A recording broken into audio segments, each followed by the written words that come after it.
तो hey guys, welcome back to my YouTube channel. और आज हम एक नई सीरीज को लेके आ चुके हैं। स्टार्टिंग होती है और हमें दिखाई देती है कि रात का टाइम है और हमें दो रूम दिखाई देते हैं। उनमें से एक रूम में एक इंसान बैठा होता है और कुछ पढ़ रहा होता है कैंडल की लाइट में। और जैसे उसको लॉक खुलने की आवाज सुनाई देती है, वो कैंडल को बुझा के सोने की एक्टिंग करता है। तभी दरवाजे से दो इंसान अंदर आते हैं और उसे लात मार के बोलते हैं, तुम अभी भी सो रहे हो? तुम अभी यही सोचते हो कि तुम बिग शॉट हो और यंग मास्टर लू फैमिली के, जल्दी से उठ जाओ, तुम्हें सुनाई नहीं देता? फिर वो उठ जाता है। फिर सीन शिफ्ट होता है ट्रेनिंग ग्राउंड पे, जहाँ पे इंस्ट्रक्टर बोल रहा होता है कि रुक जाओ और उन लोगों को ले आओ, आज हम पंचिंग लेसन स्टार्ट करेंगे और सभी एक एक फ्लैश टारगेट को चूज कर लो। एक असली शरीर को मारने से तुम फेमिलियर हो जाओगे ह्यूमन बॉडी के साथ और उसके बोन स्ट्रक्चर के साथ, जो कि तुम्हारी बड़ी ज्यादा हेल्पफुल होगा असली फाइट में। फिर एक सोल्जर बोल रहा होता है, जल्दी करो, तुम कहाँ देख रहे हो, जल्दी।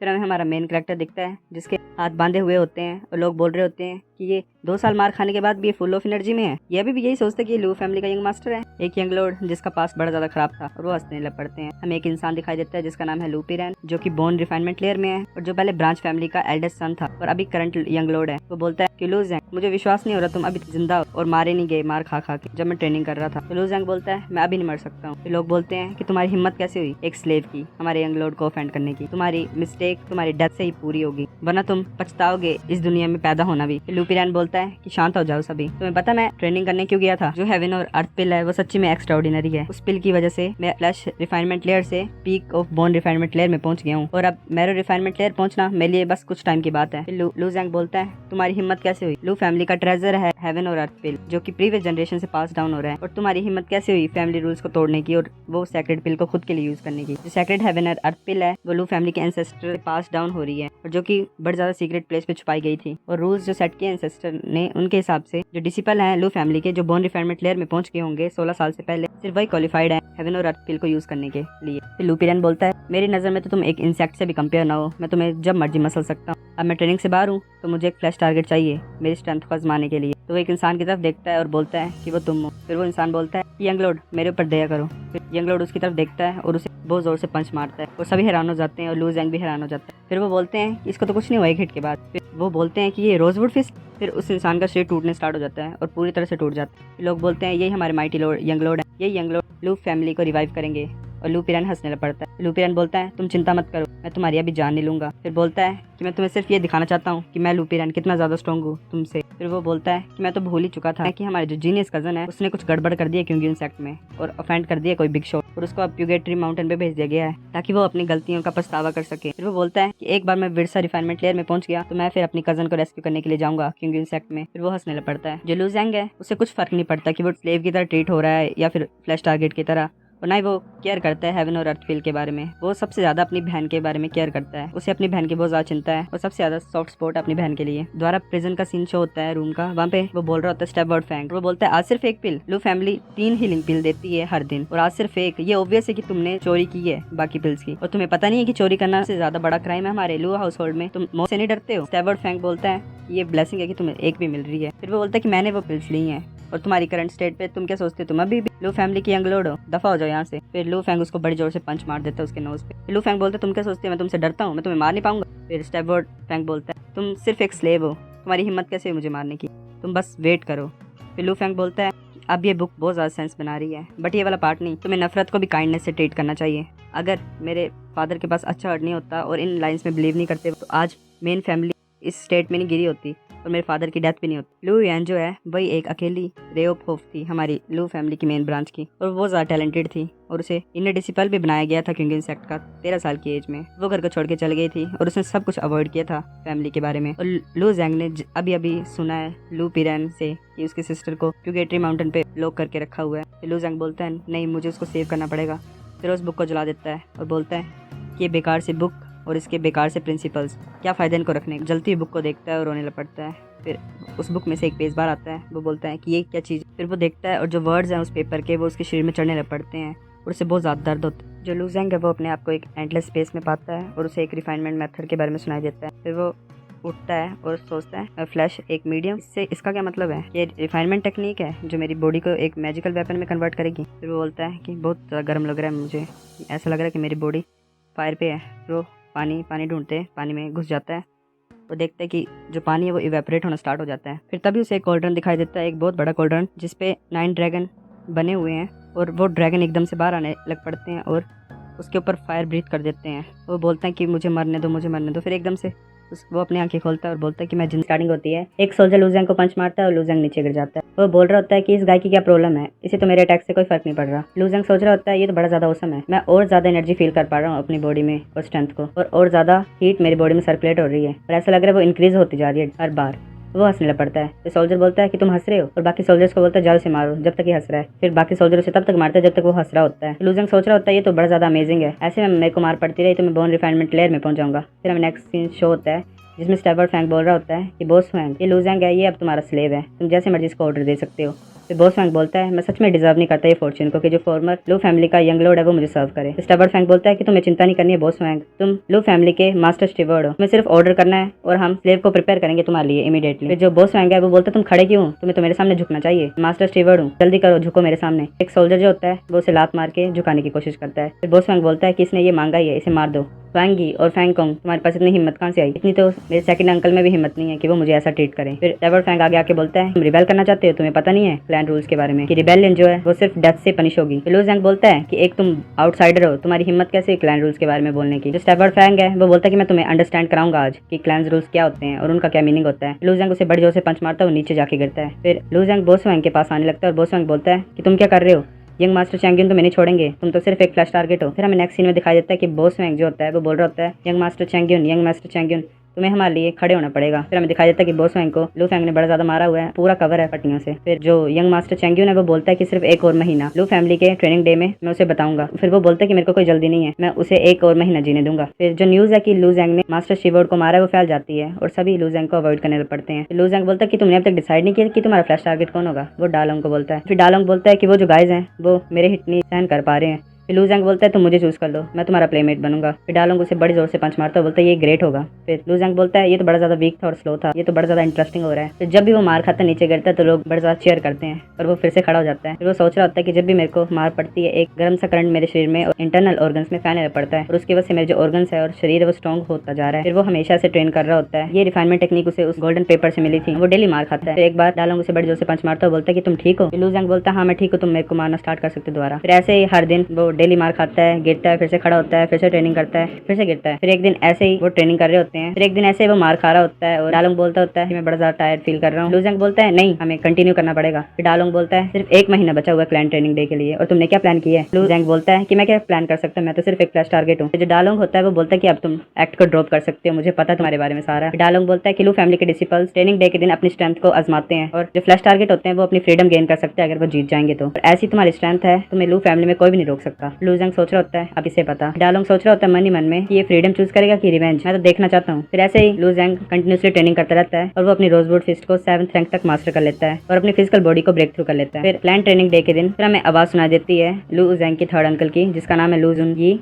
और जो ऑर्गन रिफाइनमेंट लेयर में है। वो बोलता है कि मैं सभी रिलेटिव्स को वेलकम करता हूँ जो इतनी दूर से आए हैं लू फैमिली के क्लैन ट्रेनिंग डे के दिन। इस दिन जो होते हैं जो लू फैमिली के डिसिपल्स हैं वो अपनी स्ट्रेंथ को दिखाते हैं और इसी दिन का मैं चांस लूंगा और एक बड़ी न्यूज को अनाउंस करूंगा सभी के सामने। जो मेरा गिफ्टेड नेफ्यू है लू फैमिली का यंग लॉर्ड वो क्योंकि सेक्ट में इनर डिसिपल बन गया है। ये न्यूज को सुनकर सभी हैरान हो जाते हैं और वो थर्ड अंकल बोलता है कि आप लू फैमिली डिसिपल एक एक ओपोनेंट चूज कर लो। तो जो पहला इंसान का चूज करने वाला वो होता है एल्डर सन होता है थर्ड ब्रांच फैमिली का, जिसका नाम होता है लू चैंगियन। लू चैंगियन जो है वो बोन रिफाइनमेंट लेयर में और एल्डर सन है थर्ड ब्रांच का। वो लू जैंग की तरफ देखता है और बोलता है कि मैं तुम्हें चूज करता हूँ, पर वो लू जैंग को नहीं बोल रहा होता, वो लू जैंग के पीछे एक बड़े इंसान को बोलता है। फिर वो बोलता है उसे कि मुझे अपनी पावर दिखाओ और दिखाओ तुम क्या कर सकते हो। फिर वो बड़ा आदमी बोलता है कि मैं फ्री हो जाऊंगा ना अगर मैं तुम्हें डिफीट कर दूंगा तो। चैंगियन बोलता है हाँ। तो बड़ा इंसान बोलता है हंसते हुए कि ये तो ठीक है। चैंगियन उसे एक ही सेकंड में हरा देता है और रेफरी अनाउंस कर देता है कि जो विनर है वो यंग मास्टर चैंगियन है। चैंगियन बोलता है कि अभी वेट करो, ये तो मैं ऐसे प्रैक्टिस राउंड था और मेरा जो रियल टारगेट है वो तो कोई और है। फिर रेफरी बोलता है वो कौन है। चैंगियन बोलता है कि मैं लू जैंग को पिक करना चाहता हूँ। लू जैंग सोच रहा होता है कि ये ऐसा कैसे तुम बन गए मेरे कजन चैंगियन। फिर वो पुरानी यादें याद करता है जब वो साथ में होते थे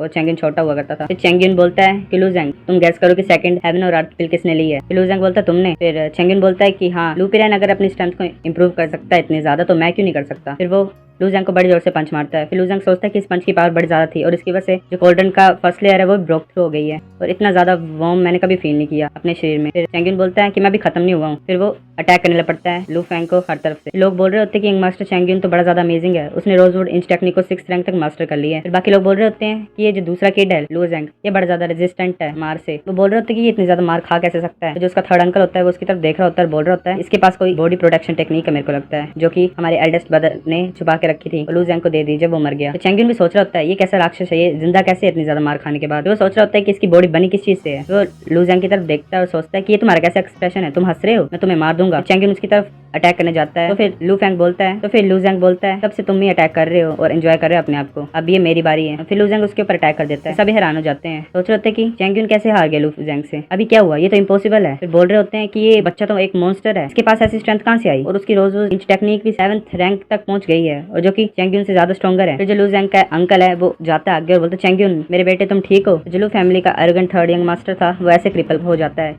लू जेंग के द्वारा। फिर उसका थर्ड अंकल बोलता है कि तुमने ऐसा कैसे किया, मेरे बेटे को इंजर क्यों किया। लू जेंग बोलता है कि थर्ड अंकल ग्रैंड रूल के अकॉर्डिंग मैं डेथ मैच को जीत गया हूँ, इसका मतलब मैं फ्लैश टारगेट नहीं हूँ और मैं लू फैमिली को लीव कर सकता हूँ।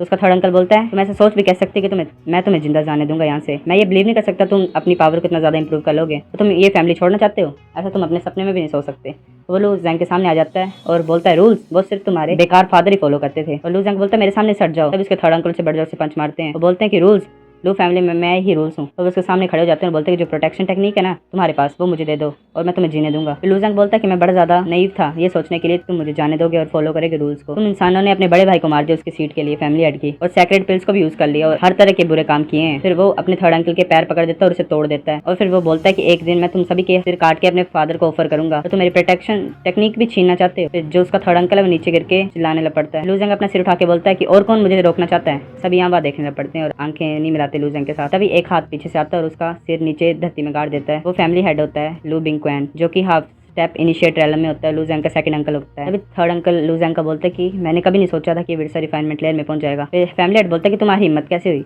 हमने तुम्हें छोड़ दिया था क्योंकि तुम हमारे रिलेटिव थे, पर तुमने इसको रिपे कैसे किया अपने थर्ड अंकल को इंजर करके, और लू फैमिली से भागने लगे थे तुम्हें अगर डेथ चाहिए तो मैं तुम्हें दे दूंगा। वो जो उसका थर्ड अंकल होता है वो बोलता है कि सेकंड ब्रदर अब इसको मत मारो। फिर जो फैमिली हेड होता है बोलता है क्यों नहीं। तो लू जेंग का थर्ड अंकल बोलता है कि इसके पास कुछ इनक्रेडिबल है जिसकी वजह से उसकी बॉडी इतनी ज्यादा स्ट्रॉन्ग हो गई है और उसकी कल्टीवेशन स्पीड भी इतनी ज्यादा हो गई है, क्योंकि पीरैन और चैंगियन दोनों ने हेवन और अर्थ पे ली थी। फिर फैमिली हेड बोलता है कि बताओ क्या सीक्रेट है तुम्हारा और तुम्हारे साथ क्या हुआ था। तभी एक ब्लैक कलर की बॉल आसमान से आती है और लू जेंग की तरफ बढ़ती है, तो लू जेंग को पकड़ लेती है।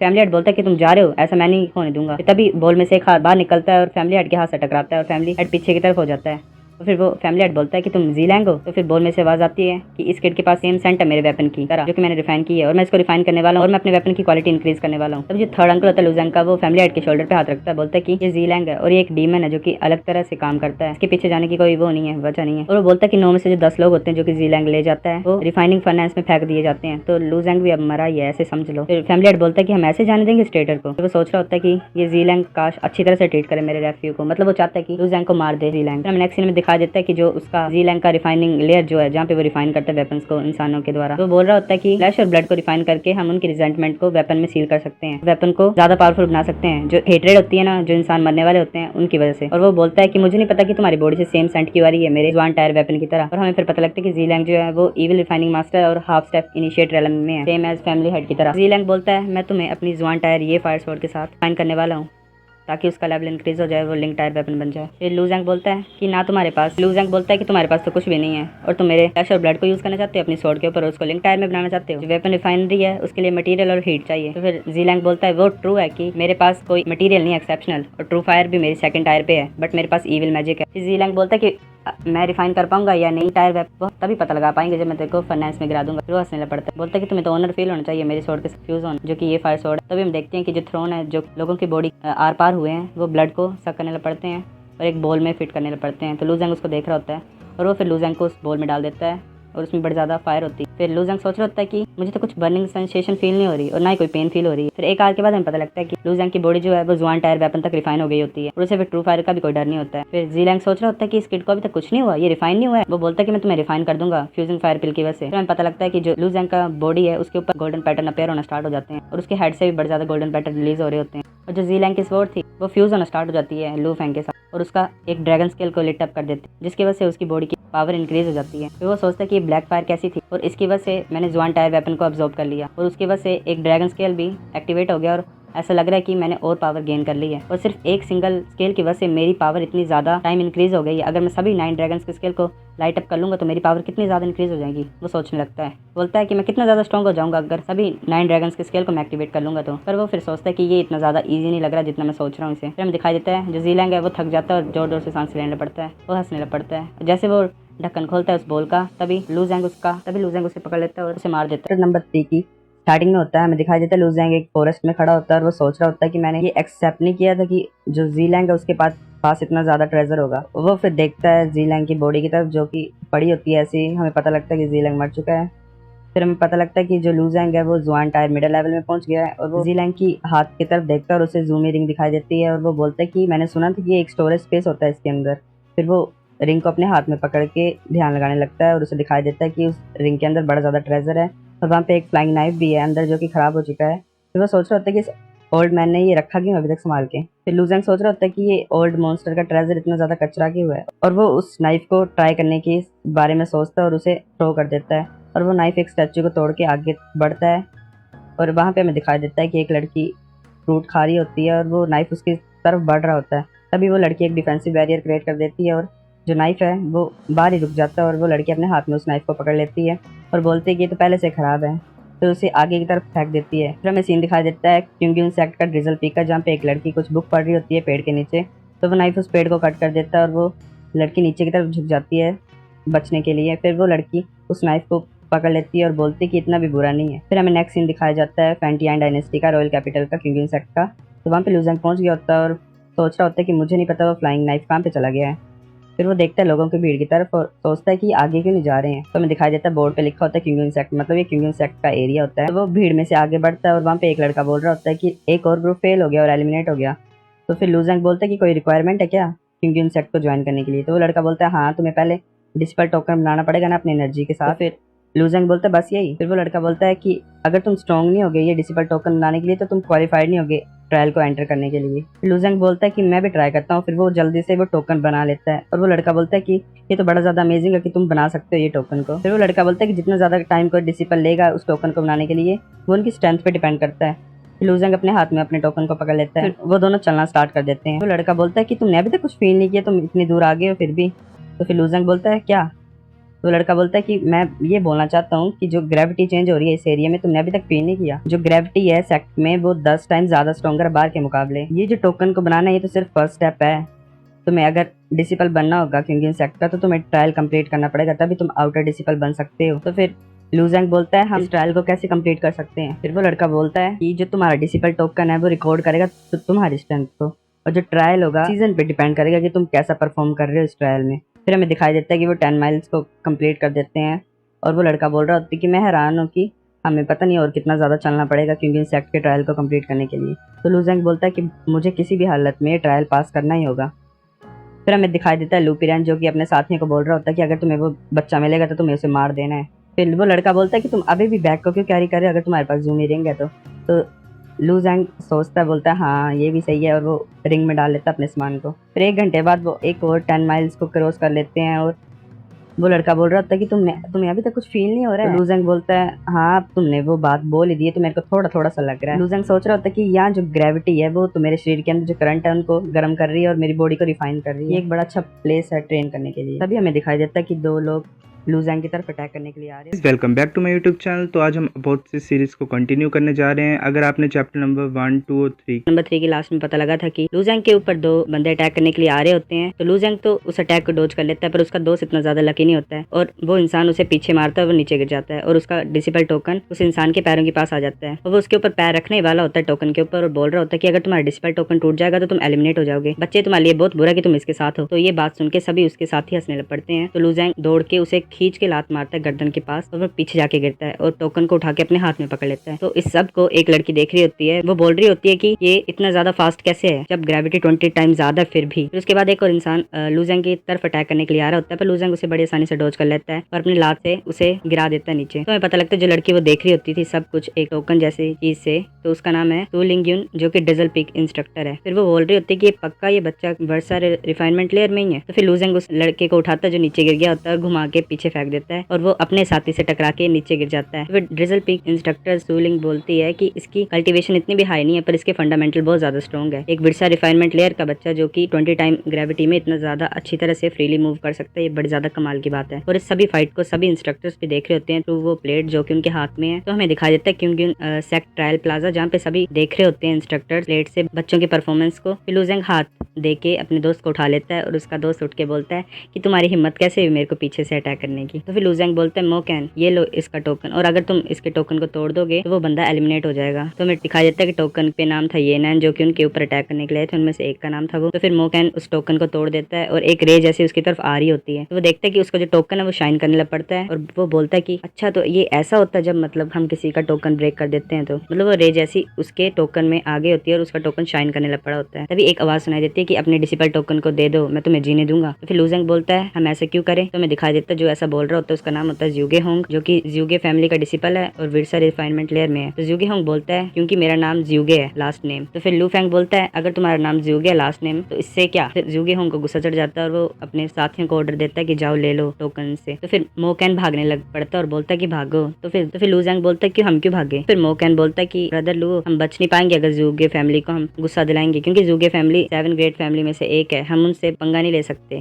तो फिर हमें दिखाई देता है कि जो 7 ग्रेट क्लैंस है वो है Pi clan, Zhu clan, Huang clan, Yu clan, Yun clan, Meng clan and Zhuge clan. वो भाग रहे होते हैं और ज्यूगे होंगे जो साथी हैं वो उनके पीछे पड़े होते हैं। तो सभी देख रहे होते हैं इंस्ट्रक्टर्स अब थ्रू प्लेट से कि इतने ज्यादा ऐसे भाग कैसे सकते हैं, क्योंकि ग्रेविटी 30 टाइम ज्यादा इंक्रीज हो गई है। ये कैसा हो सकता है कि सिर्फ विरसा रिफाइनमेंट लेयर में और इतनी जल्दी भाग सकते हैं। तो फिर वो भाग भाग के एक जगह रुक जाते हैं और ज्यूगे होंग बोलता है कि तुम अब और नहीं भाग सकते, अब तुम अपने डिसिपल टोकन दे दो तो मैं तुम्हें जीने दूंगा। तो लू जेंग बोलता है अगर तुम्हारे पास हिम्मत है तो वो ले लो हमसे। तभी ज्यूगे होंग के सारे जो साथी होते हैं वो लू जेंग के ऊपर अटैक करने लग पड़ते हैं। पर फिर हमें दिखाई देता है कि लू जेंग के ऊपर अटैक हो जाता है पर उसे कुछ फर्क नहीं पड़ा होता है। वो सब बोलते हैं ये तो इम्पॉसिबल, ये कैसे हो सकता है। तो फिर अब बारी थी लू जेंग के अटैक करने की। लू जेंग उन सभी को बड़ा ज्यादा मारता है, तब तक मारता है जब तक सिर्फ ज्यूगे होंग ही बचा होता है। तो फिर लू जेंग उसके सामने आके खड़ा हो जाता है और बोलता है अब ये तुम्हारी बारी है। तो फिर ज्यूगे होंग बोलता है कि तुम मुझे मारना चाहते, तुम्हें पता नहीं मैं ज्यूगे फैमिली का हूँ। तो फिर लू जेंग बोलता है मुझे ये जानने की जरूरत नहीं है कि तुम कौन हो, और उसे बड़े जोर से पंच मारता है और वो उड़ के पीछे गिरता है और एक पत्थर जैसे से टकराता है। और फिर हमें दिखाई देता है कि लू जेंग के ऊपर कोई अटैक करने लगा होता है ब्लड ब्रस्ट 9 मूव नाम का। तब जो ब्लड जैसा कुछ होता है वो एक स्पेयर की शेप ले लेता है या एरो की शेप ले लेता है और लू जेंग की तरफ बढ़ने लग पड़ता है, पर लू जेंग उसे डोज कर लेता है। लू जेंग को एक आवाज सुनाई देती है अच्छे रिफ्लेक्स है तुम्हारे, अब मेरे ब्लड लाइन असोल्ट मूव से बच के बताओ। तभी हमें दिखाई देता है जो ब्लड जैसा होता है वो एक लॉइन की शेप ले लेता है और लू जेंग की तरफ बढ़ने लग पड़ता है। इस सभी को इंस्ट्रक्टर देख रहे होते हैं और बोलते हैं कि ये अटैक तो इनिशिएट सोल रेलम का कोई बंदा ही कर सकता है, और इस सभी के बारे में बातचीत कर रहे होते हैं। तो एक बूढ़ा व्यक्ति होता है वो बोल रहा होता है कि ये मूव तो फिर हमें पता लगता है कि जो इंसान है उनके 5 रेलम होते हैं फिजिकल बॉडी के ब्रेक थ्रू करने के लिए, जो होते हैं स्किन, फ्लैश, बोन, विर्सा और मैरो। फिर उसके बाद जो हायर रेलम अटेन करता है कोई इंसान तो वो होता है हाफ स्टेप इनिशिएट रेलम, और जो बंदे हाफ स्टेप इनिशिएट रेलम में पहुंच जाते हैं उनको इनिशिएट सोल भी बोलते हैं। तब हमें दिखाई देता है कि लू जेंग के ऊपर वो ब्लड लाइन अटैक कर रहा होता है, वो लू जेंग बड़ी मुश्किल से डोज कर रहा होता है। फिर आवाज सुनाई देती है हमें फिर से कि तुम बड़ी जल्दी भागते हो, देखता हूँ मैं कब तक तुम डोज कर पाते हो। फिर एक इंस्ट्रक्टर इस चीज को देख के बोल रहा होता है कि इनिशिएट सोल के अटैक्स को भी ये बच्चा अवॉइड कर सकता है इतनी ज्यादा ग्रेविटी में, ये बच्चा बुरा नहीं है। फिर लू जेंग को पता लग जाता है आवाज किसकी, और वो बोलता है कि लूपिरैन रुक जाओ और ये ट्रिक को छोड़ दो खेलना, मुझे पता है ये तुम ही हो।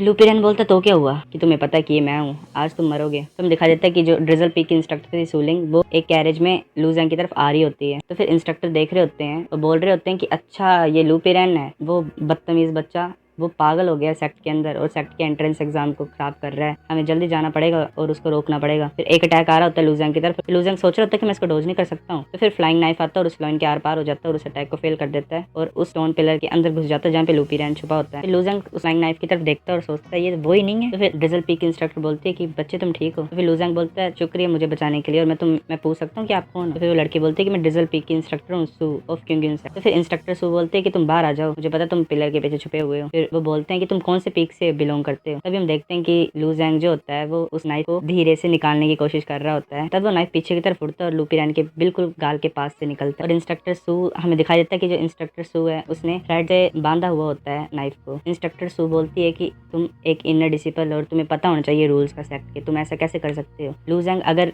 डिसिपल नहीं भी है क्योंकि सेक्ट का, पर तुम्हें अटैक नहीं करना चाहिए था इसके ऊपर, वो भी सेक्ट एंट्रेंस एग्जाम के दिन। तो फिर वो ओल्ड मैन आ जाता है और बोलता है इंस्ट्रक्टर सू ये जो रिबेल है लुपिरन ये मेरे स्काई 1 पीक का है, तुम इसे मुझ पे छोड़ दो। फिर हमें दिखाई देता है कि 4 इंस्ट्रक्टर लुपिरन को चारों तरफ से घेर लेते हैं और वो ओल्ड मैन बोलता है कि तुमने एंट्रेंस एग्जाम को खराब किया है, 1000 पॉइंट तुम्हारे टोटल पॉइंट से माइनस कर दिए जाएंगे और तुम्हें दीवार के पास खड़ा होना पड़ेगा 3 मंथ के लिए अपनी गलतियों को सुधारने के लिए। तो फिर लुपिरन बड़ा ज्यादा हैरान हो जाता है और बोलता है 1000 पॉइंट। फिर हमें पता लगता है कि जो क्विंग इंसेक्ट है उसमें पॉइंट्स को अर्न करना पड़ता है मिशंस करके, और 1 पॉइंट जो है उसको हम एक्सचेंज कर सकते हैं 2 स्क्वायर क्रिस्टल्स के लिए। जो स्क्वायर क्रिस्टल्स हैं उसके अंदर प्योर एनर्जी होती है और वो बहुत ज्यादा इंपॉर्टेंट होती है इनिशिएट रेलम में यूज करने के लिए। फिर वो जो होती है वो करेंसी बन गई होती है वर्ल्ड्स ऑफ कल्टीवेटर के लिए। जो 1000 पॉइंट्स है वो कोई छोटी रकम नहीं है। लुपिरन नखरे कर रहा होता है, वो ओल्ड मैन बोलता है कि तुम और पॉइंट्स लूज करना चाहते हो, अगर तुम जाओगे नहीं तो तुम और पॉइंट्स लूज कर दोगे। तो फिर हमें दिखाई देता है कि लुपिरन भाग जाता है। इंस्ट्रक्टर सू बोल रही होती है कि मुझे कुछ फर्क नहीं पड़ता तुम्हारे डिसिपल से, मैं सिर्फ इसी बंदे में इंटरेस्टेड हूँ। सब लूजंग की तरफ देख रहे होते हैं। फिर लूजंग बोल रहा होता है कि वही ब्रोकन नाइफ है, इसने ये कब उठा लिया होगा। एक इंस्ट्रक्टर लूजंग को बोल रहा होता है कि तुम बड़े ज्यादा अच्छे हो, तुमने इतने ज्यादा स्ट्रॉन्ग ओपोनेंट्स को डिफीट कर दिया, वो भी जब ग्रेविटी 30 टाइम ज्यादा थी। हमारे फ्यूरियस वेव पीक को ज्वाइन कर लो। तभी एक इंस्ट्रक्टर बोलता है फ्यूरियस वेव पीक रैंकिंग में 20 से भी ज्यादा पीछे है, इससे अच्छा तुम हमारा इंपीरियल स्पिरिट पीक ज्वाइन कर लो, हम 5वें नंबर पे है रैंक। तभी वो ओल्ड मैन बोलता है कि हमारा स्काई 1 पीक ज्वाइन कर लो, हम हर बार नंबर 1 पे होते हैं और हम 33 पीक्स में हर बार नंबर 1 पे ही होते हैं। मैं ये होप करता हूँ कि तुम हमें ज्वाइन करो। तो फिर लूजंग सोच रहा होता है स्काई 1 पीक पे मैं नहीं जा सकता कभी भी स्काई 1 पीक में, क्योंकि वहाँ पे लुपिरन भी है और वहाँ ऐसा हो नहीं सकता कि मैं कभी वहाँ पे जाऊँ। तो फिर डिजल पीक इंस्ट्रक्टर सूलिंग बोलती है कि 1 सेकंड रुक जाओ और वो आगे की तरफ बढ़ती है और वो लूजंग को बोलती है कि तुमने ये फ्लाइंग नाइफ तो देखा ही होगा पहले। तो लूजंग अपना सिर हिलाता है। डिजल पीक इंस्ट्रक्टर बोलती है मुझे ऐसा लगता है कि तुम्हें ये पसंद है। तो फिर लूजंग अपना हाथ आगे बढ़ा देता है।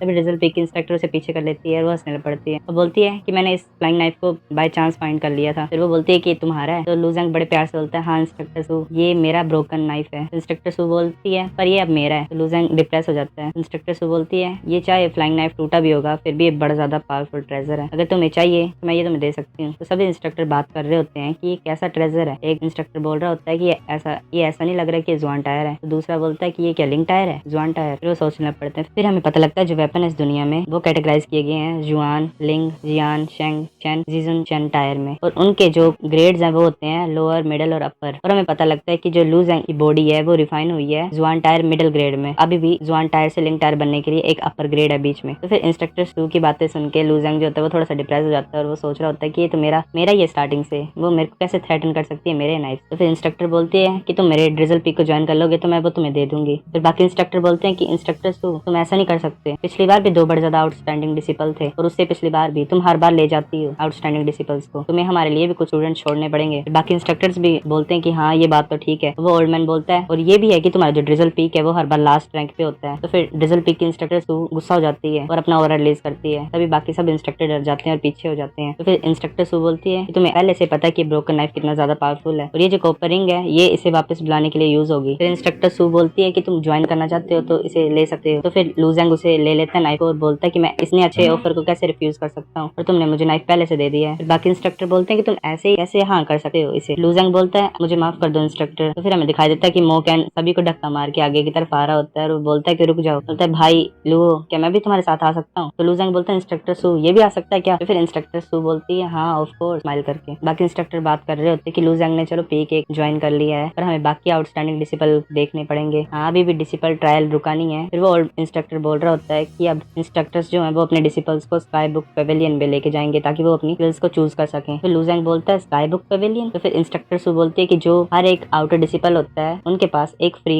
एंट्री होती है स्काई बुक पेविलियन के लिए जिसमें वो एक स्किल चूज कर सकते हैं। तो फिर लूजंग बोलता है कि इसके लिए क्या पैसा लगेगा। तो फिर जूलिंग बोलती है ये इतना ज्यादा इजी नहीं है क्योंकि इंसेक्ट के डिसिपल्स के लिए स्काई बुक पेविलियन को एंटर करने के लिए तुम्हें 100 पॉइंट खर्च करने पड़ेंगे हर बार एंटर करने के लिए स्काई बुक पेविलियन में, और जो मार्केट प्राइस है उसका वो है 200 स्क्वायर क्रिस्टल। तो तुम्हें इस अपॉर्चुनिटी को मिस नहीं करना चाहिए। फिर इंस्ट्रक्टर बोलती है कि तुम्हारा स्वागत है ड्रिजल पीक में लूजंग। तो लूजंग बोलता है शुक्रिया इंस्ट्रक्टर सू। स्टार्टिंग होती है हमें दिखाया जाता है स्काई बुक पेविलियन को और उसके सामने लूजंग और मोकैन खड़े होते हैं। लूजंग बोल रहा होता है कि ये स्काई बुक पेविलियन जो इतनी ज्यादा चर्चा में होता है। फिर वो दोनों स्काई बुक पेविलियन में एंटर कर जाते हैं और लूजंग को बड़ी अजीब सी फीलिंग आ रही होती है। वो सोच रहा होता है कि ये प्रेशर तो बिल्कुल सिमिलर है जब ग्रीन ड्रैगन मेरे माइंड में रिलीज हुआ था। तो फिर वो ओल्ड मैन बोलता है कि उस लाइट की तरफ तुम घूरो मत, वो तुम्हारी सोल को डैमेज कर सकता है तुम्हारी आंखों के द्वारा। तो फिर मोकैन और लूजंग बड़े ज्यादा हैरान हो जाते हैं और बोलते हैं कि हमारी सोल को डैमेज कर सकता है। तो फिर मोकैन बोलता है कि ब्रदर लू हम आगे की तरफ देखते हैं। लूजंग बोलता है इंस्ट्रक्टर जू से से कि ये लाइट कैसी है, तो ओल्ड इंस्ट्रक्टर बोलता है ये इच्छा होती है, जो भी इस दुनिया में है उस सभी की इच्छा होती है कुछ ना कुछ। जैसे इंसान है तो इंसान की इच्छा होती है, स्वर्ग है तो स्वर्ग की इच्छा होती है, और कोई तलवार है स्वॉर्ड है तो स्वॉर्ड की इच्छा होती है। ये जो पर्पल लाइट है ये पहले एक इविल बीस्ट हुआ करती थी जो कि मार दिया गया था और यहाँ पे दबा दिया गया था क्यूंगिन सैक के द्वारा, और ये जो अब इच्छा है वो उसकी पनिशमेंट की इच्छा है। तो फिर लूजेंग सोच रहा होता है इसका क्या मतलब, जो ग्रीन ड्रैगन का प्रेशर होता है मेरे माइंड में वो क्या ड्रैगन की इच्छा है। तो फिर इंस्ट्रक्टर जू बोलता है ये तुम्हारा आखिरी चांस है स्किल को पाना फ्री में, तुम जितना ज्यादा अंदर जाओगे तुम्हें उतनी ज्यादा हाई लेवल स्किल्स मिलेंगी, पर उसी के साथ जो इच्छा होगी पनिशमेंट की वो भी ज्यादा स्ट्रॉन्ग बनती जाएगी। अगर तुम अपनी आंखें भी बंद कर लोगे फिर भी ये जो इच्छा है ये तुम्हारी सोल को डैमेज कर लेगी। तुम जितनी आगे जाना चाहते हो जाओ, पर इतना भी अपने आप को फोर्स मत करना कि तुम्हें बाद में पछताना पड़े। लूजेंग और मोकैन इस चीज को बड़े ध्यान से सुन रहे होते हैं और फिर वो फर्स्ट फ्लोर पे जाते हैं स्काई बुक पेविलियन की, और वहाँ पे बुक्स को देखने लग पड़ते हैं। तो फिर लूजेंग बोल रहा होता है कि ये सभी हुआंग टायर स्किल्स हैं, ये वेस्ट हैं, हम आगे जाके देखते हैं। फिर लूजेंग बुक्स की तरफ देख रहा होता है और बोल रहा होता है कि जो हुआंग टायर स्किल्स होती हैं वो तो मार्केट में भी अवेलेबल होती हैं, तो वो इतनी ज्यादा कुछ खास नहीं होती हैं। फिर वो मोकैन की तरफ देख रहा होता है कि ये किसी काम का नहीं है, क्योंकि मोकैन बोल रहा होता है कि भाई लुओ इन सभी स्किल्स की तरफ तो देखो। फिर लूजेंग आगे की तरफ बढ़ता रहता है यहाँ वहाँ देख के, और वो देख रहा होता है कि वहाँ पे जो बाकी डिसिपल्स हैं उन सभी को सिर में दर्द हो रही होती है और वो चिल्ला रहे होते हैं जोर जोर से। कुछ डिसिपल्स ऐसे भी होते हैं जिनको इतनी ज्यादा दर्द हो रही होती है कि वो बेहोश हो जाते हैं वहीं पे। तो फिर लूजेंग बोलता है मुझे किसी भी कारण यहाँ पे टिकना पड़ेगा ताकि मैं लू युआन को सेव कर सकूं, जो कि उसकी सिस्टर थी। फिर लूजेंग देख रहा होता है डिसिपल को कि एक डिसिपल एक पिल को खा रहा होता है। फिर लूजेंग सोच रहा होता है कि डिसिपल पक्का बड़ा ज्यादा रिच है, क्योंकि जो सोल एनफोर्सिंग पिल है वो बहुत ज्यादा एक्सपेंसिव होती है जो कि सोल को स्ट्रॉन्ग बनाती है कुछ टाइम के लिए। फिर हमें बताया जाता है कि स्काई बुक पेविलियन में 4 तरह के स्किल्स के टायर होते हैं। एक होता है हुआंग, जुआन, डाई और टियान। जो हुआंग होती हैं स्किल्स वो सबसे ज्यादा पाई जाती हैं, और जो जुआन टायर होता है वो रेयर होती हैं और मोल फैमिलीज में पास डाउन की जाती हैं एंसेस्टर्स से। जो डाई टायर स्किल्स होती हैं वो तो प्रीशियस ट्रेजर की तरह ट्रीट की जाती हैं। लूजेंग रुक नहीं रहा होता और आगे की तरफ बढ़ता जा रहा होता है। तभी एक डिसिपल बोलता है कि तुम क्या मरना चाहते हो। जो होल है जिसमें टियान टायर स्किल्स होती हैं उस पर बड़ा ज्यादा खतरनाक इंटेंट होता है पनिशमेंट का, तुम झेल नहीं पाओगे। लूजेंग बोलता है मुझे पता है और मैं फिर भी ट्राई करना चाहता हूँ। तो फिर वो डिसिपल बोलता है मरने दो इसे, मैंने इसकी तरह बड़े ज्यादा बच्चे देखे हैं, और र्यूमर्स ऐसे भी फैले हुए हैं कि जो पनिशिंग इच्छा जो है, जो पनिशमेंट के इंटेंट होता है वो सॉलिड फॉर्म लेता है और बंदों को मार देता है और कोई ट्रेस भी नहीं छूटता पीछे। टियान टायर होल में जाने के लिए डिवाइन सोल चाहिए होती है, वरना तुम मारे जाओगे। लूजेंग इस सभी को सुन नहीं रहा होता और वो टियान टायर होल में एंटर कर जाता है। वहाँ पे हमें उस इविल बीस्ट की इच्छा को दिखाया जा रहा होता है पर्पल कलर की स्मोक में। वो लूजेंग के पास आती है और लूजेंग को बड़ी ज्यादा दर्द होती है। लूजेंग चिल्लाने लग पड़ता है बड़ी जोर से। लूजेंग सोच रहा होता है कि ये पेन तो कुछ भी नहीं है, मैं बस ऐसा प्रिटेंड करूंगा कि मेरी सोल को स्ट्रॉन्ग बना रहा है। फिर लूजेंग उस पेन को प्रेसिस्ट करने लग पड़ता है और वो आगे बढ़ने लग पड़ता है, और उसे एक कॉफिन जैसा दिखाया जाता है जिसमें एक स्टोन की स्लैब होती है। उस स्लैब में से पर्पल कलर की स्मोक बाहर आ रही होती है और वो स्मोक एक डीमन के शेप ले लेती है। तो फिर लूजेंग बोलता है कि मुझे लगता है कि ये वही डीमन बीस्ट की ग्रेव है जिसको क्यूंगिन सेक्ट में मार के दबा दिया गया था। लूजेंग सोच रहा होता है कि इसका मतलब ये जो डीमन है उसकी आत्मा एक बीस्ट की है। लूजेंग सोच रहा होता है कि पनिश करने वाला बीस्ट इतनी आसानी से हार नहीं मारना चाहता, क्योंकि अभी भी कॉन्शियस है इतने टाइम के बाद भी जब वो मर चुका था, और ये इतना ज्यादा इंटेंट रिलीज कर रहा है। तो बड़ी ज्यादा हैरानी की बात है कि इस बीस्ट को किसने मारा था। लूजेंग पीछे देखते तो वहाँ पे छोटी छोटी पर्पल कलर की सोल्स होती हैं, वो भी लूजेंग की तरफ अटैक कर रही होती है पीछे से, और आगे की तरफ से बीस्ट अटैक कर रहा होता है। तो वो पर्पल कलर का ओरा लूजेंग को पीछे की तरफ पुश कर रहा होता है, पर लूजेंग आगे की तरफ बढ़ रहा होता है बीस्ट की तरफ। तो फिर लूजेंग के माइंड में वो ड्रैगन रिलीज हो जाता है कोल्डन से, और जो वो पर्पल कलर की स्पिरिट्स होती हैं वो पीछे भागने लग पड़ती हैं। तो फिर वो इविल बीस्ट भी अलर्ट हो जाता है और लूजेंग हंसने लग पड़ता है, और लूजेंग आगे बढ़ रहा होता है तो वो इविल बीस्ट पीछे हट रहा होता है। फिर वो इविल बीस्ट डर के मारे अपनी कॉफिन में वापस चला जाता है। फिर लूजेंग स्किल्स की तरफ देखने लग पड़ता है और उसे एक स्किल दिखाई देती है जिसका नाम होता है स्काई डेविल डिवाइन फिस्ट, और वो उसे उठा के पढ़ने लग पड़ता है। तो हमें पता लगता है कि जो स्काई डेविल डिवाइन फिस्ट होती है वो एक फिजिकल स्किल होती है जो कि डीमंस के लिए स्पेशलाइज होती है ज्यादातर। तब लूजेंग उस स्किल को अपने पास रख के वापस जाने लग पड़ता है। तभी उसे एक ओल्ड मैन दिखाई देता है जो कि एकदम से अपीयर हो जाता है और बोलता है कि sky devil divine fist powerful तो है, पर उसके लिए एक बड़ी ज्यादा स्ट्रॉन्ग बॉडी चाहिए होती है, और वो बहुत ज्यादा हार्ड है लर्न करने के लिए। और अगर तुम इस प्लेस पे पहुंच सकते हो तो ये प्रूव करता है कि तुम्हारी जो सोल है वो बहुत ज्यादा स्ट्रॉन्गर है आम इंसान से। और अगर तुम्हारी सोल स्ट्रॉन्ग है तो तुम्हें टियान टायर स्किल्स को लर्न करना चाहिए जो कि माइंड से रिलेटेड है और सोल से रिलेटेड है, जैसे डार्क मेडिटेशन या ब्लड डेविल किल। तुमने ये वाली इतनी डिफिकल्ट स्किल को क्यों चूज की है, जैसे स्काई डेविल डिवाइन फिस्ट। फिर लूजेंग बोलता है कि ये टेक्निक इतनी ज्यादा छुपा के रखी हुई है टॉम के पास, तो ये बड़ी ज्यादा स्ट्रॉन्ग होगी बाकी टियान टायर स्किल से। तो फिर ओल्ड मैन बोलता है ये तो सच्ची बात है, ये जो 2 टेक्निक्स थी टॉम के पास छुपा के रखी हुई ये सबसे ज्यादा स्ट्रॉन्ग है बाकी टियान टायर स्किल से। पर जो इंपॉर्टेंट बात ये है कि ऐसी स्किल चूज करो जो तुम्हें सूट करती है। फिर लूजेंग बोलता है कि बाकी टियान टायर स्किल से बड़ी ज्यादा स्ट्रॉन्ग है, पर जब मैं छोटा था मैंने सुना था कि जो स्किल है वो सिर्फ सेपरेट होती है टियान डाई और जुआन टायर में और हुआंग टायर में। तो स्काई डेविल डिवाइन फिस्ट बाकी टियान टायर स्किल से स्ट्रॉन्ग कैसे है। तो फिर वो ओल्ड मैन बोलता है चलो तुम मेरी बात नहीं मानना चाहते तो वो तुम्हारी मर्जी है, अब मैं नहीं कुछ कर सकता उसमें। तो जैसे तुमने जो 4 टायर्स मेरे को बताए वो तो ह्यूमंस के द्वारा पास डाउन किए गए हैं, पर ये एक शंक टायर बुक है जो कि डेविल से पास डाउन हुई है, ये डेविल्स की टेक्निक है। तो फिर लूजेंग सोचता है शंक टायर स्किल। तो ओल्ड मैन बोलता है मैंने कभी नहीं सोचा था कि आउटर डिसिपल इस स्किल को ऑब्टेन कर पाएगा, अब ये तुम्हारा लक है, पर तुम अगर बाकियों को बताओगे अपने स्किल के बारे में तो तुम ट्रबल में आ जाओगे, इसलिए तुम बताना सभी को कि तुमने ये वाली किल चूज की है। तो फिर वो ओल्ड मैन एक बुक को लू ज़ैंग के पास पकड़ाता है। तो फिर लू ज़ैंग उस बुक को रीड करता है, तो उसका नाम होता है स्पिरिट थ्रोन। लू ज़ैंग बोल रहा होता है ये भी एक यान टायर स्किल है जो कि तुम्हारी स्पिरिट को ट्रेन करती है। फिर लू ज़ैंग बोलता है थैंक यू सीनियर, अब मैं चलता हूँ। तो फिर वो ओल्ड मैन बोलता है कि तुम क्यूरियस नहीं हो कि मैं कौन हूँ? तो फिर लू ज़ैंग रुक जाता है और सोचता है क्यूरियस, हाँ सच्ची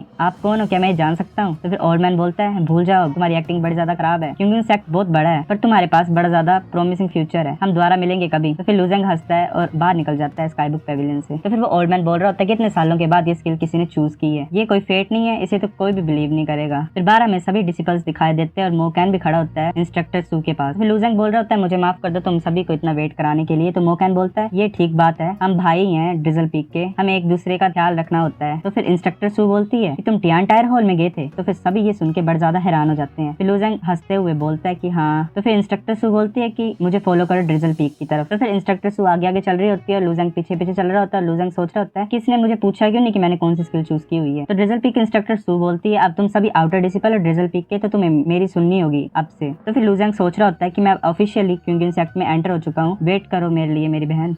ये बड़ा ज्यादा। नंबर 6 की स्टार्टिंग होती है। मोकैन बोल रहा होता है हंसते हुए कि हम पूरी इंपीरियल सिटी में व्हाइट रोब्स डाल के घूम रहे थे, मैं ये सोच रहा हूँ कि हम कितने ज्यादा इंप्रेसिव लग रहे होंगे, किसी के पास भी हिम्मत नहीं थी हमसे पंगा लेने की। लू ज़ैंग के साथ एक और डिसिपल खड़ा होता है जिसका नाम होता है जोजियान। लू ज़ैंग उसे पूछ रहा होता है कि हाँ मुझे तुमसे एक क्वेश्चन पूछना है जोजियान कि कोई क्विंगन सेक्ट का डिसिपल प्यूगेटरी माउंटेन में कैसे जा सकता है? तो जोजियान बोलता है प्यूगेटरी माउंटेन, तुम उस अनलकी प्लेस को क्यों ला रहे हो अब बात के बीच में? तो हमें फिर बताया जाता है कि प्यूगेटरी माउंटेन नॉर्थ वेस्ट कॉर्नर पे और वो अकेला पीक है वहाँ पे जहाँ पे डिसिपल को इम्प्रिजन किया जाता है जिन्होंने बड़ी ज्यादा सीरियस मिस्टेक की होती है। वहाँ का एनवायरमेंट बड़ा ज्यादा गंदा और वहाँ पे हजारों क्विंगन सेक्ट के डिसिपल्स को बंद करके रखा हुआ है ताकि वो अपनी गलती का पछतावा कर सके। जोजियान बोलता है वहाँ पे जाने के दो मेथड है, एक तो तुम्हें पॉइंट स्पेंड करने पड़ेंगे, 100 पॉइंट्स खर्च करके तुम्हें चांस मिलेगा प्यूगेटरी माउंटेन में जाने का। लू ज़ैंग बोलता है कोई और फास्ट तरीका नहीं है जिससे मैं प्यूगेटरी माउंटेन में जा सकूं। मोकैन बोलता है कि 2 स्क्वायर क्रिस्टल्स 1 पॉइंट के बराबर होते हैं और 100 पॉइंट्स जो होते हैं वो 200 स्क्वायर क्रिस्टल्स के बराबर होते हैं। तो सेकंड मेथड ये है कि तुम खुद ऑन पर्पस कुछ गलत करो और वहाँ पे तुम्हें जेल में डाल दिया जाए। जोजियान ये सुन के अपना सिर पकड़ लेता है और लू ज़ैंग हंसने लग पड़ता है और बोलता है ये अच्छा आइडिया है। फिर ड्रिजल पीक का कल्टीवेशन रूम हमें दिखाया जाता है जहाँ पे लू ज़ैंग मेडिटेशन कर रहा होता है और उसके पास स्किल्स रखी होती हैं जो उसने स्काई बुक पेविलियन से ली थी। मेडिटेट करते वक्त लू ज़ैंग के फोरहेड पे एक ब्लू जैसी लाइट अपीयर होती है, फिर वो बार की तरफ लेजर की तरफ फायर हो जाती है। लू ज़ैंग बोलता है मैंने फाइनली ये स्पिरिट थ्रोन टेक्निक लर्न कर ली। फिर लू ज़ैंग स्किल को उठाता है और बोलता है पर ये स्काई डीमन डिवाइन फिस्ट इतनी आसान नहीं लग रही जैसी की स्पिरिट थ्रोन थी। ये बुक बोलती है कि तुम्हें अपनी मेंटल कंसंट्रेशन को पावर में कन्वर्ट करना है पर ये काम नहीं कर रहा, अभी के लिए मैं सिर्फ स्पिरिट थ्रोन को ट्रेन करता हूँ। तो हमें फिर बताया जाता है कि स्पिरिट थ्रोन है वो एक यान टायर सोल कल्टीवेशन स्किल है और इसके दो पार्ट्स होते हैं, एक है सोल रिलीज और एक है थ्रोन ट्रांसफॉर्मेशन। तो सोल रिलीज का मतलब ये है कि बॉडी से सोल को बाहर की तरफ निकालना और थ्रोन ट्रांसफॉर्मेशन का मतलब होता है अपनी सोल को एक लंबे से कांटे के रूप में बदल देना। इस टेक्निक को लर्न करने के लिए एक डीप कंसंट्रेशन में होना चाहिए माइंड, और ये लू ज़ैंग के लिए बड़ी आसान है क्योंकि लू ज़ैंग के पास पहले से बड़ी ज्यादा पावरफुल सोल है। तो फिर हमें सीन दिखाया जाता है ड्रिजल पीक का डाइनिंग हॉल का, वहाँ पे सभी बच्चे खाना खा रहे होते हैं और मोकैन भी खाना खा रहा होता है। तभी एक डिसिपल जिसका नाम है जूली वो पीछे आ जाता है और जोर से टेबल पे अपना हाथ मारता है। एकदम से आवाज सुनने के कारण मोकैन डर जाता है और बिल्कुल शॉक हो जाता है। जूली बोलता है कि ये मेरी जगह है, अगर तुम यहाँ से उठोगे नहीं तो तुम ट्रबल में आ जाओगे। तो लू ज़ैंग बोलता है मुझे पता नहीं तुम्हें किसने ऑर्डर दिया है पर ये क्विंगन सेक्ट है, यहाँ पे डिसिपल्स की फाइट अलाउड नहीं होती है, अगर तुम्हें ट्रबल चाहिए तो चलो अरेना में हम फाइट करते हैं। तो जूली बोलता है तुम्हें लड़ाई करनी है तो 100 स्क्वायर क्रिस्टल्स बेट करो अगर तुम ज्यादा कॉन्फिडेंट हो तो। मोकैन सोच रहा होता है कि ब्रदर लू हम इनसे पंगा नहीं ले सकते। तो फिर ड्रिजल पीक अरेना की तरफ वो दोनों बढ़ जाते हैं और वहाँ पे एक दूसरे के सामने खड़े हो जाते हैं और जूली बोलता है कि मेरे पास ये सिर्फ ज़्वान टायर अपर ग्रेड वेपन है और जैसे कि प्रॉमिस किया मैं इसको बेड पे लगाऊंगा और अगर तुम जीत जाओगे तो ये तुम्हारी हो जाएगी। तो जूली लू ज़ैंग को बोलता है कि तुमने 100 क्रिस्टल्स प्रिपेयर किए हैं क्या? तो लू ज़ैंग जोजियान की तरफ हाथ करता है और बोलता है कि तुम्हें काउंट करने की जरूरत है कैसे? तो जोजियान बोलता है कि अगर तुम दोनों रेडी हो तो तुम स्टार्ट कर सकते हो। इस पूरे सीन को इंस्ट्रक्टर सू भी देख रही होती है ऊपर से और एरेना में दोनों एक दूसरे के सामने खड़े हो जाते हैं और लू ज़ैंग अपना ऑरा रिलीज करता है वायलेट कलर का और जूली अपना रशिंग थंडर फिस्ट लेके लू ज़ैंग की तरफ बढ़ रहा होता है, उसका पूरा हाथ थंडर से कवर हो जाता है। फिर लू ज़ैंग भी इसको काउंटर करने के लिए अपनी रोजवुड फिस्ट लेके आगे की तरफ बढ़ रहा होता है। तो सभी डिसिपल हैरान हो जाते हैं और बोलते हैं ये तो इम्पॉसिबल है, ये हेड ऑन फाइट क्यों ले रहा है जूली के साथ, क्या ये बच्चा पागल हो चुका है? जैसे लू ज़ैंग अपना पंच मारने लगता है तो जूली जंप करके ऊपर की तरफ कूद जाता है और फिर ऊपर से अपनी रशिंग थंडर फिस्ट को लेके नीचे की तरफ कूदता है। लू ज़ैंग डोज करने की पूरी कोशिश करता है पर डोज नहीं कर पाता और उसे बड़ी जोर से पेट पे पंच पड़ता है। जूली बोलता है कि तुम हिट ले सकते हो, बड़ी ज्यादा हैरानी की बात है। फिर लू ज़ैंग खड़ा हो जाता है और उसके बॉडी में कुछ चेंजेस आने लग पड़ते हैं और जो इम्प्योरिटीज होती हैं बॉडी की वो सरफेस पे आने लग पड़ती हैं स्किन की। फिर लू ज़ैंग सोचता है क्या मैं मैरो रिफाइनिंग लेयर को ब्रोक थ्रू कर चुका हूँ? फिर इंस्ट्रक्टर सू भी देख रही होती है और बोलती है कि ऐसा लग रहा है कि बच्चा फिर से स्ट्रॉन्ग हो गया दोबारा। फाइट कंटिन्यू होती है और जूली अपनी मिस्टिक फ्लाइंग ट्रिक को यूज करता है जो कि एक फुटवर्क टेक्निक है और लू जैंग के अराउंड सर्कुलर मोशन में घूमने लग पड़ता है। लू जैंग आइज क्लोज करता है और उसके हाथ को पकड़ लेता है कंसंट्रेट करके और उसे जोर से जमीन में फोड़ता है। फिर जूली पूरा अपना थंडर ऑरा रिलीज कर देता है और अपनी रशिंग थंडर होली फॉर्म में आ जाता है। जूली बोलता है ये बड़ा ज्यादा इंटरेस्टिंग है, मैंने कभी नहीं सोचा था कि एक विसेरा रिफाइनमेंट लेयर का जूनियर मुझे फोर्स कर देगा यूज करने के लिए रशिंग थंडर फॉर्म को। लू जैंग आज मैं तुम्हें फाड़ के रख दूंगा। वो रशिंग थंडर फिस्ट को लेके आगे बढ़ रहा होता है, तभी लू जैंग अपनी स्पिरिट थ्रोन मूव को यूज करता है और एक लेजर टाइप उसके फोरहेड से रिलीज होकर जूली के फोरहेड में चल जाती है, जिसकी वजह से वो ऑन द स्पॉट ही बेहोश हो जाता है और अपने सिर पकड़ के नीचे गिर जाता है। तभी लू जैंग उसे बड़ी जोर से किक मार देता है और बोलता है कि तुम्हारी रशिंग थंडर होली फॉर्म बड़ी ज्यादा पावरफुल है, पर जितनी ज्यादा ये पावरफुल है उतनी ज्यादा ये एनर्जी कंजप्शन करती है। फिर हमें दिखाई देता है कि एक डिसिपल मोकैन से बहस रहा होता है कि मेरी तलवार मुझे वापस दे दो। तो मोकैन बोलता है ये बैट का हिस्सा थी, जूली हार चुका है तो ये अब जुआन टायर अपर ग्रेड वेपन ब्रदर लुओ का हुआ। तो वो डिसिपल बोलता है ये मेरी प्रॉपर्टी है, मैंने जूली को दी थी, मुझे कुछ फर्क नहीं पड़ता कि तुम जीतते हो। तो फिर लू जैंग बोलता है कि मैं इस तलवार को जूली से जीतता हूँ, अगर तुम्हें चाहिए तो तुम जूली से मांगो और अगर तुम्हें कुछ ज्यादा प्रॉब्लम है इससे तो हम फाइट कर सकते हैं अरेना में। तो डिसिपल उस तलवार को फेंक देता है और एक हमें इंसान दिखाई देता है जो कि बोल रहा होता है कि तुम सब कचरा हो। तो वो तलवार उसके पैरों के पास आके गिरती है और वो बोलता है कि तुम्हें रुकना होगा, तुम कहाँ जा रहे हो। तो लू जैंग बोलता है कि तुम वो जिसने ऑर्डर किया था जूली को मेरे को चैलेंज करने के लिए। तो वो इंसान बोलता है तो क्या हुआ, मैंने ऑर्डर दिया था, जो भी ऑफेंड करेगा ज्यूगे फैमिली को उसे मरना होगा। लू जैंग बोलता है ज्यूगे फैमिली, क्या तुम उनमें से एक हो। तो वो इंसान बोलता है हाँ मैं सर्वेंट हूँ थर्ड सन का। तो हमें बताया जाता है कि ज्यूगे थर्ड सन है, उसका रियल नाम है ज्यूगे फैंग, तो वो थर्ड सन है जिसका निकनेम है थर्ड मैडमैन। तो सभी स्टूडेंट बात कर रहे होते हैं एक दूसरे से, बोल रहे होते हैं कि ज्यूगे फैमिली ये हर बार इतने ज्यादा हाई और माइटी की बिहेव करते हैं। तो लू जैंग बोलता है अच्छा तुम ज्यूगे थर्ड सन के सर्वेंट हो, ये तो बड़ा ज्यादा इंप्रेसिव है, पर तुम्हारी हिम्मत कैसे हुई कि ड्रिजल पीक के डिसिपल्स के बीच में फाइटिंग क्रिएट करने की, तुम्हारे पास कुछ ज्यादा गट्स है। तो बाकी डिसिपल्स भी बात कर रहे होते हैं हमारे ड्रिजल पीक को कोई जरूरत नहीं है तुम जैसे आउटसाइडर की, कोई बात नहीं कि तुम्हारी ज्यूगे फैमिली कितनी ज्यादा भी अमेजिंग क्यों ना हो, तुम हमारी यूनिटी को डिस्ट्रॉय नहीं कर सकते और आफ्टर ऑल तुम एक सर्वेंट ही हो और तुम रिप्रेजेंट नहीं कर सकते ज्यूगे फैमिली को। तो सर्वेंट बोलता है तो क्या हुआ, मेरे पास गट्स है, तुम मेरे साथ कर भी कह सकते हो, मैं कुछ भी करूँ यहाँ पे। तो लू जैंग जोजियान को पूछता है कि मैं कोई ट्रबल में हूँ अगर मैं इसे कुछ करूंगा इसके साथ। तो जोजियान बोलता है ये एक सिर्फ सर्वेंट है और वो भी ज्यूगे फैमिली का, कोई डिसिपल नहीं है किंग इंसेक्ट का, और इसकी वजह से ड्रिजल पी के डिसिपल्स ने फाइट की आपस में, तो इसको हमें पनिश करना ही पड़ेगा और मुझे पता है कि इंस्ट्रक्टर सू भी हमारी हेल्प करेगी इसमें। तो लू जैंग बोलता है ठीक है और वो सर्वेंट की तरफ आगे बढ़ने लग पड़ता है। तो सर्वेंट डर जाता है और बोलता है कि मैं ज्यूगे थर्ड सन का क्लोज सर्वेंट हूँ, अगर तुम मुझे टच करोगे तो तुम्हें थर्ड सन नहीं छोड़ेगा। ऐसा बोलते वक्त लू जैंग उसे गर्दन से पकड़ता है और नीचे की तरफ कर देता है घुटनों पे और उसके कंधे के ऊपर पैर रख देता है और बोलता है अब बताओ तुम क्या बोल रहे थे अपने थर्ड यंग मास्टर के बारे में। एक और डिसिपल आता है जिसका नाम है कोली, जो कि ड्रिजल पीक आउटर डिसिपल है जिसका रैंक 15 ओवरऑल, और वो हाफ स्टेप इनिशिएट रैलम में और जो कि स्ट्रॉन्गर है जूली से। वो बोलता है कि लू जैंग ये मैन बड़ा ज्यादा क्लोज है थर्ड सन से और अगर तुम इसे मार दोगे तो तुम्हें बड़ी ज्यादा मुश्किल होगी, बड़ी ज्यादा प्रॉब्लम होगी, तुम चाहे जितने मर्जी पावरफुल होगे पर तुम्हारे पास इतनी स्ट्रेंथ नहीं है कि तुम पंगा ले सकते हो ज्यूगे फैमिली के साथ अभी। तो फिर वो सर्वेंट बोलता है क्योंली तुम्हें लू जैंग को यहाँ पे मारना पड़ेगा मेरे लिए, और तुम ऐसा करोगे तो ज्यूगे थर्ड सन तुम्हें रिमेंबर करेगा हमेशा। कोली बोलता है कि लू जैंग तुम्हें पीछे हटना पड़ेगा, तुम्हें इससे बाहर रहना पड़ेगा, अगर तुम ऐसा नहीं करोगे तो तुम ट्रबल में आ जाओगे। तो लू जैंग बोलता है सच्ची मैं इससे बाहर रहूं, तुम जैसे पीपल मुझे बहुत गंदे लगते हैं जो कि बातों से ही सब कुछ सेटल करने की कोशिश करते हैं, अगर तुम्हें ज्यादा प्रॉब्लम है तो हम अरेना में बात कर सकते हैं। तो वहाँ पे एक और डिसिपल आता है जिसका नाम है जांग वूजियान, जो कि ड्रिजल पीक आउटर डिसिपल है जिसका रैंक 7 है। वो बोलता है अरेना ये अरेना वो, रुक जाओ और वॉयलेंस बुरी बात होती है, सभी एक स्टेप पीछे लो। तो कोली बोलता है कि जांग वूजियान अपनी उंगली हर जगह मत डाला करो, अपने बिजनेस से बिजनेस रखा करो। तो जांग वूजियान बोलता है बिजनेस,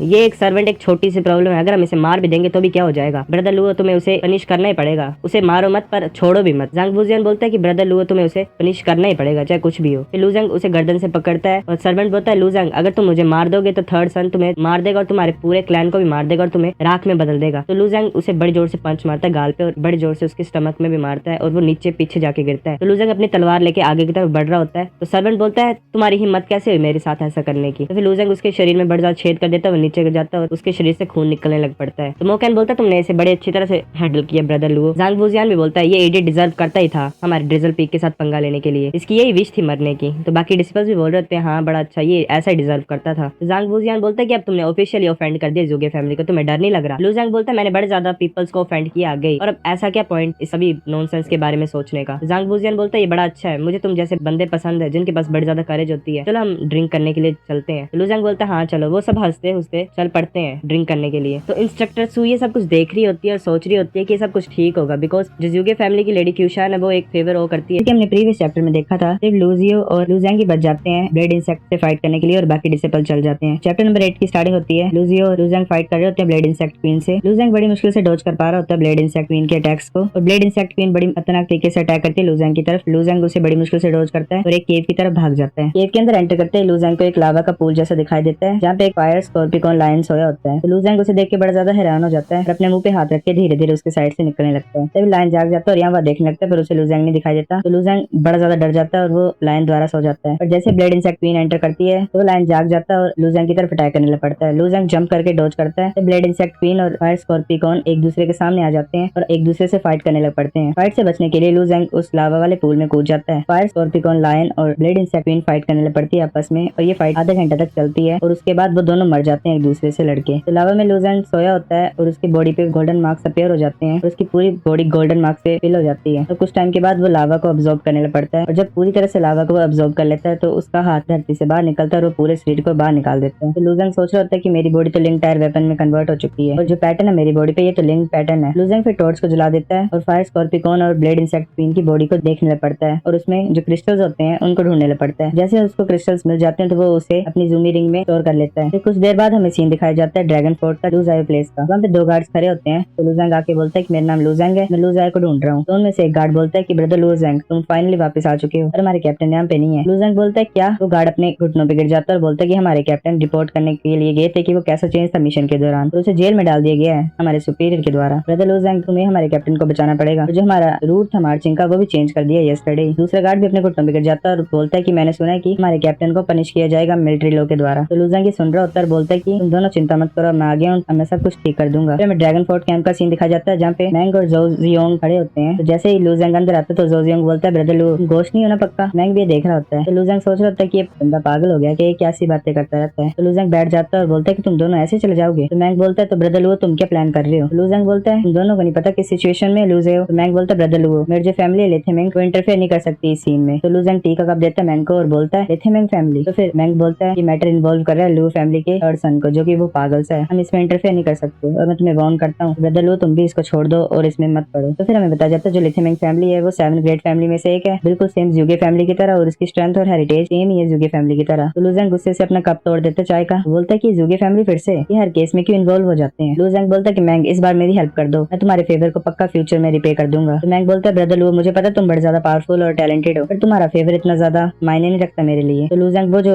अपनी ज़ूमी रिंग से वो दोनों क्रिस्टल्स निकाल देता है, फायर स्कॉर्पिकॉन लायन का और ब्लेड इंसेक्ट क्वीन का। तो मैंग और ज़ो जियोंग दोनों हैरान हो जाते हैं और बोलते हैं ब्लेड इंसेक्ट क्वीन का क्रिस्टल और ये तो स्कॉर्पिकॉन का क्रिस्टल है। तो फिर लू ज़ैंग बोलते हैं कि ज़्यूगे थर्ड सन है वो तो पहले से मेरे पीछे पड़ा हुआ है और मेरी लाइफ तो पहले से बड़ी ज्यादा टफ है, मैं ऐसे नहीं मर सकता हूँ। एक दिन ऐसा आएगा कि मैं पक्का टॉप पे पहुंचूंगा और जब हमारी मैंग फैमिली को मेरी जरूरत होगी मैं पक्का हेल्प करूंगा। तो मैंग बोलता है कि तुम ये तो बड़े ज्यादा क्लेम्स कर रहे हो और खाली प्रोमिस कर रहे हो पर मुझे ये पसंद आया। तो लू ज़ैंग बोलता है तुम यही तो चाहते थे। तो मैंग बोलता है क्या मेरे थॉट्स मेरे फेस के ऊपर लिखे हुए हैं। तो लू ज़ैंग हंसने लग पड़ता है। मैंग बोलता है चलो तुम ऐसे ट्रबल में हो तो मैं भी तुम्हारे साथ एक बार ट्रबल में आ ही जाता हूँ। फिर हमें सीन दिखाया जाता है सुबह का ड्रैगन फोर्ट का, वहाँ पे एक कैंप जैसा लगा होता है, वहाँ पे मैंग, लू ज़ैंग और ज़ो जियोंग तीनों आ जाते हैं साथ में अंदर। हमें एक इंसान दिखाया जाता है जिसका नाम होता है गो हांटियान जो कि हेड स्टीवर्ड होता है। बोलता है यंग लॉर्ड मैंग, तुम्हें बोल देना चाहिए था कि तुम आ रहे हो ड्रैगन फोर्ट पे, मैं तुम्हारे लिए कुछ प्रिपेयर कर लेता वेलकम करने के लिए तुम्हें। तो मैंग बोलता है कि तुम एक बंदे का नाम जानते हो जिसका नाम लू ज़ाई है, तुम्हें इसे छोड़ना पड़ेगा। तो स्टीवर्ड बोलता है यंग लॉर्ड मैंग, ये कोई छोटा मैटर नहीं है और इस केस के पीछे ज़्यूगे फैमिली का हाथ है। तो मैंग बोलता है तो क्या हुआ, मेरे लेथेमिंग फैमिली की रेपुटेशन के काम है क्या ज़्यूगे फैमिली से। तो फिर हमें सीन दिखाया जाता है ड्रैगन फोर्ट के मेन कैंप का, वहाँ पे चावली बोल रहा होता है ब्रदर हे। वहाँ पे चावली बैठा होता है और बोलता है कि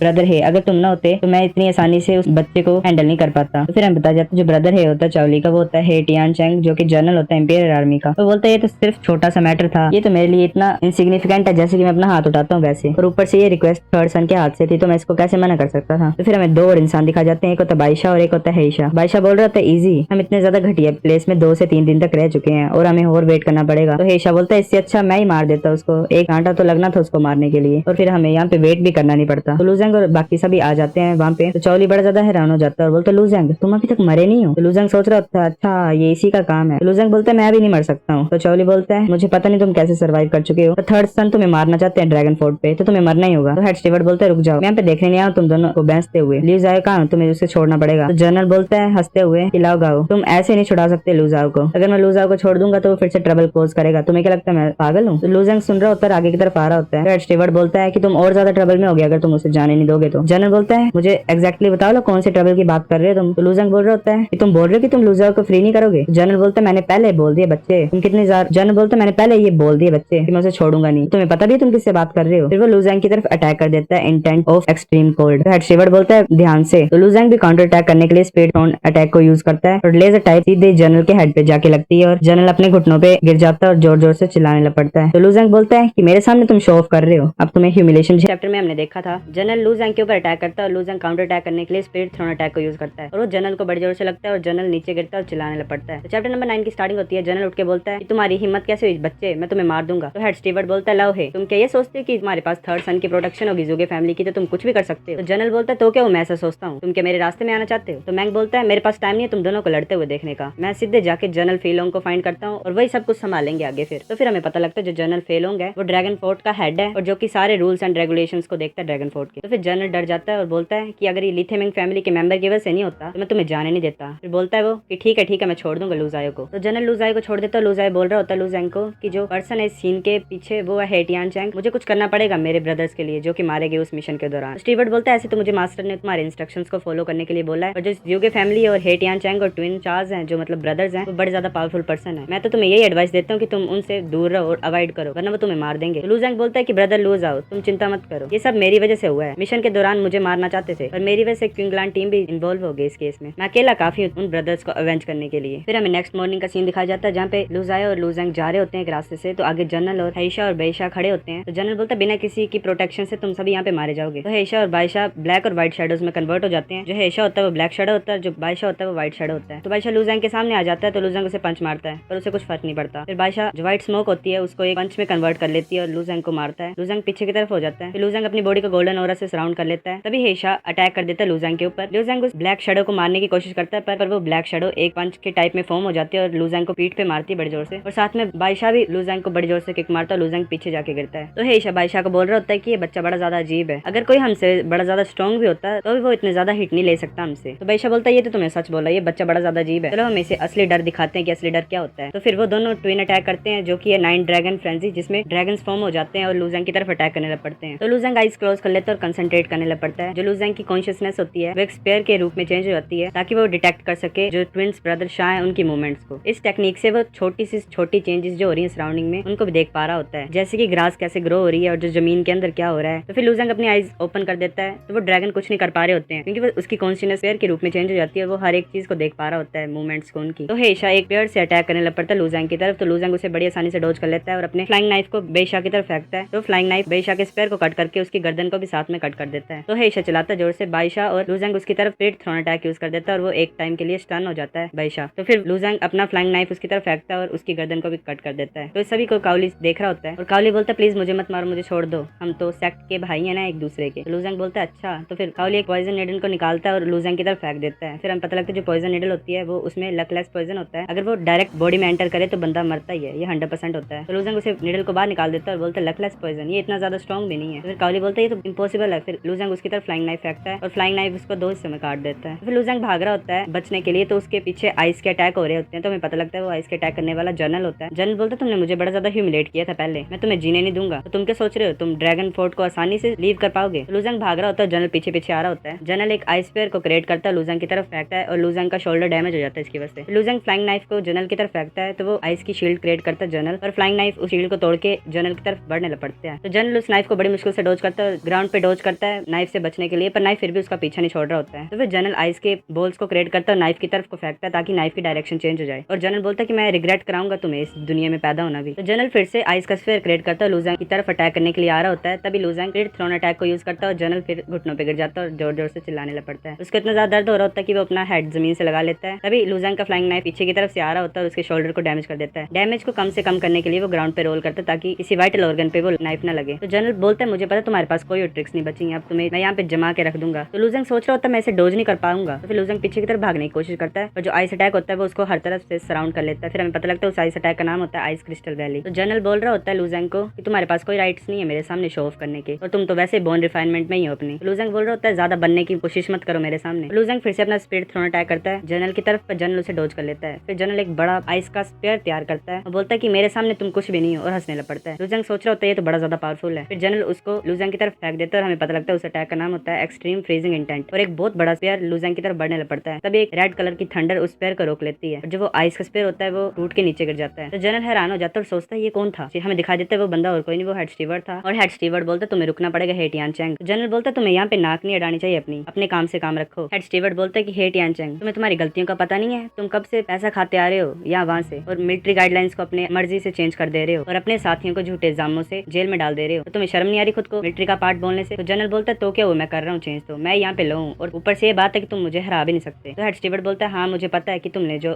एक्सट्रीम फ्रीजिंग इंटेंट है वो मास्टर कर लिया है। मैं तुम्हें डिफीट नहीं कर सकता। अगर मैं तुम्हारे जैसे सेम लेवल पे भी होता फोर्थ इनिशिएटर एलएम में भी, और मुझे नहीं लगता कि तुम्हारी जो स्ट्रेंथ है वो तुम्हें बचा पाएगी जनरल के गुस्से से। तो फिर एकदम से जो होता है वो ग्राउंड हिलने लग पड़ता है, और जो आइस का अटैक किया होता है जनरल ने, जो आइस की प्रिजन टाइप क्रिएट की होती है वो टूटने लग पड़ती है। और हमें दिखाई देता है कि स्मोक में से एक इंसान बाहर आ रहा होता है। वो और कोई नहीं होता है, वो होता है जनरल फीलोंग, जो कि सिंबल होता है रॉयल आर्मी का और लॉ इन्फोर्समेंट करता है सभी के ऊपर, जो कि होता है डिवाइन सोल रेलम में। जनरल के सामने खड़ा हो जाता है और बोलता है कि हे यानचैंग, मैंने तुम्हें चांस दिया था तुम्हारी कल्टीवेशन को 3 लेवल से इंक्रीज करने के लिए। तुम क्या सोच रहे हो तुम कुछ भी कर सकते हो? तो तुम ऐसे मुझे रिपे कर रहे हो? तो फिर हे यानचैंग अपने घुटनों में गिर जाता है और बोलता है जनरल ये मेरी गलती नहीं है, ये सब मुझे ज़्यूगे फैमिली ने फोर्स किया था करने के लिए। तो फिर जनरल बोलता है अच्छा। तो हे यानचैंग नीचे गिर के कांप रहा होता है। तो जनरल बोलता है कि ये मैटर नहीं करता कि ज़्यूगे फैमिली के पास कितनी ज्यादा पावर है, वो मिलिट्री लॉ को चेंज नहीं कर सकते और ना ही रॉयल आर्मी को, और तुम कमांडर रॉयल आर्मी के, तुमने आर्मी लॉ को इग्नोर किया है और मुझे डिसअपॉइंट किया है। कोई आखिरी शब्द है तुम्हारे बोलने के लिए मुझे? तो हे यानचैंग सोच रहा होता है। फिर वो एकदम से भागने लग पड़ता है पीछे देख के। तो जनरल बोलता है हाँ मेरे सामने भाग रहे हो, इतनी हिम्मत? जनरल अपनी उंगली को उठाता है और एक लेजर टाइप उसकी उंगली से फायर होती है। उस लेजर की वजह से हे यानचैंग के हर्ट पे छेद हो जाता है और वो नीचे गिर जाता है और तभी मर जाता है। लुजंग बोल रहा होता है कि मैं पूछ सकता हूँ कि आप जनरल फेल होंगे?